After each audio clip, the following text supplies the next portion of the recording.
ये एक cadaver tissue के ऊपर वो आपको कट करके दिखाएंगे and then they will show you the 3 layers. How do you identify कि जो एनल कैनाल की तरफ लेयर है वो म्यूकोजा है, बाहर पिंक सी जो लेयर होती है और मोटी सी जो होती है बल्कि वो स्फिंक्टर है, और दोनों के बीच में वाइट ग्लिस्टनिंग लेयर जो होती है वो इंटरनल एनल स्फिंक्टर होती है। ठीक है, तो अभी आपको कट करके वो दिखा रहे हैं।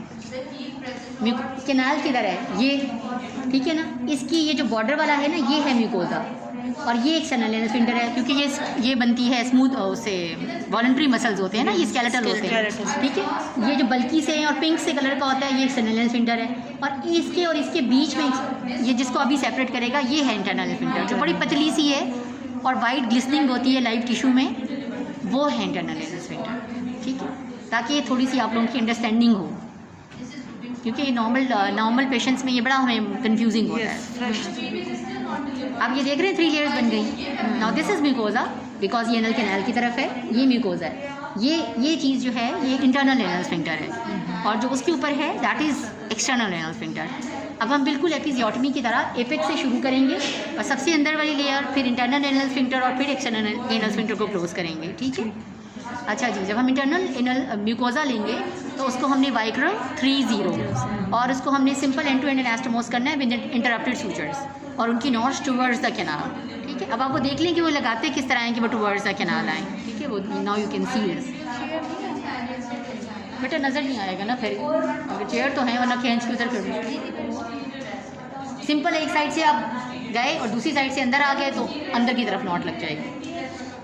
ये देखो धागा नीचे है ना, हाँ, अंदर से बाहर आए और फिर बाहर से अंदर चले गए, तो थ्रेड जो है ना वो नीचे की तरफ ही रखने हैं, कैनाल की तरफ ही, दोनों जो लिम्स हैं थ्रेड के। अब नॉट लग जाएगी। Vicryl 3-0 interrupted sutures with knots towards the canal, ये म्यूकोजा की रिपेयर है। ठीक है, बहुत सारे लोग यहाँ कॉन्टिन्यूस भी कर लेते हैं, लेकिन ये बहरहाल जो गाइडलाइंस में लिखा हुआ है वो आप दोनों चीज़ें बता सकते हैं। कॉन्टिन्यूस भी दोनों कर सकते हैं, उस पर लिखा हुआ है गाइडलाइन में भी, लेकिन ये कि इंटरप्टेड ज़्यादातर लोग इंटरप्टेड प्रेफर कर रहे होते हैं। ठीक है, अब ये मैं थोड़ा सा इसको फॉरवर्ड कर रही हूँ, थोड़ा टाइम लेगा। अब हम आगे, अब देखो इसको लगाने के बाद आपने चेक भी किया, ठीक है, सारा कुछ ठीक है, कोई गैप तो नहीं रह गया, कुछ नहीं है। उसके बाद फिर आप इंटरनल एनल स्फिंक्टर क्लोज करेंगे। अंदर से बाहर जा रहे हैं ना, अंदर से बाहर जाएंगे तो अगली लेयर इंटरनल आएगी। अब इसके लिए आप PDS 3-0 भी ले सकते हैं और वाइक्रल 2-0 भी ले सकते हैं। ठीक है, म्यूकोजा पे कभी भी PDS नहीं लगाना, वो इरिटेंट होता है। म्यूकोजा पे आपने वाइक्रल ही लगाना है। ठीक है, अब ये कौन सी, ये स्टिचिंग कौन सी टेक्निक है?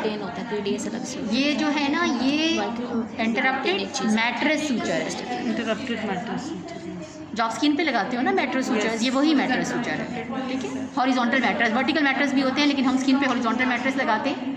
तो ये जो इंटरनल एनल स्फिंक्टर के दोनों एजेस एक दूसरे के करीब आ जाएंगे मैट्रेस से, और मैट्रेस सूचर का फ़ायदा ये होगा कि स्ट्रेंथ अच्छी है।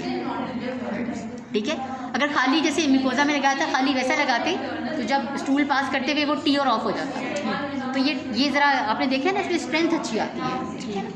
तो आपने ये मैट्रेस सूचर लगाया है, इंटरनल एनल स्फिंक्टर में एंड टू एंड एनास्टोमोसिस करना है with mattress suture, horizontal mattress, और ये इंटरप्टेड लगाएगा। ठीक है, सारी इस लेयर को बंद कर देगा, फिर बारी आएगी एक्सटर्नल एनल स्फिंक्टर की।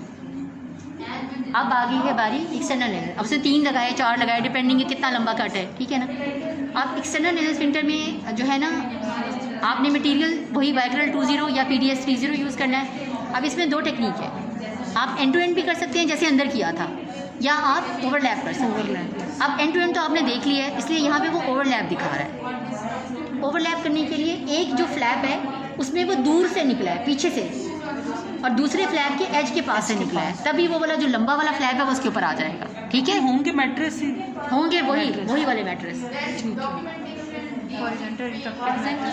हाँ, अब देखो ना जो हम बुक में पढ़ते हैं ये नहीं समझ आती है ओवरलैप कैसे करें। मैडम जरा दोबारा एक्सप्लेन करें। देखो इसमें दूर से निकला है, ये एज के कितना दूर है और इसमें एज के कितना पास है। अच्छा, एक लीफलेट में वो दूर से जाता है जहाँ पे नॉट आ रही है, ये ओवरलैप, ये ओवरलैप हो जाएगा। ठीक है, इस वाले लीफलेट में ये देखो जब एंटर हुआ तो ये दूर से एंटर हुआ, और यहाँ पे करीब से, यहाँ पे दोनों चीज़ें उसने करीब से किया, फिर दूर से निकलेगा, और फिर जब इसको खींचेगा तो वो ओवरलैप करेगा। अभी नॉट नहीं करा, सबको ले लेगा, फिर बिठाएगा और फिर नॉट करेगा। ठीक है, ये ओवरलैप टेक्निक है।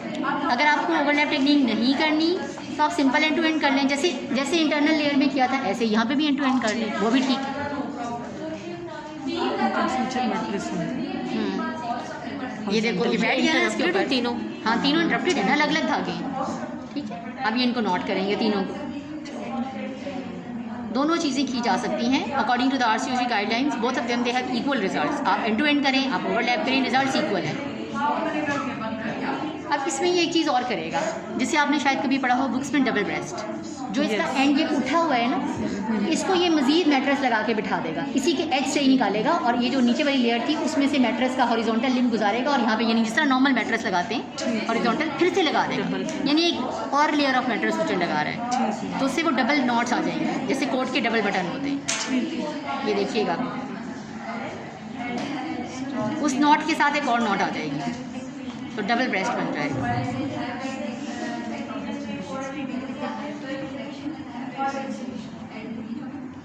ठीक है, ये देखिएगा अभी नॉट।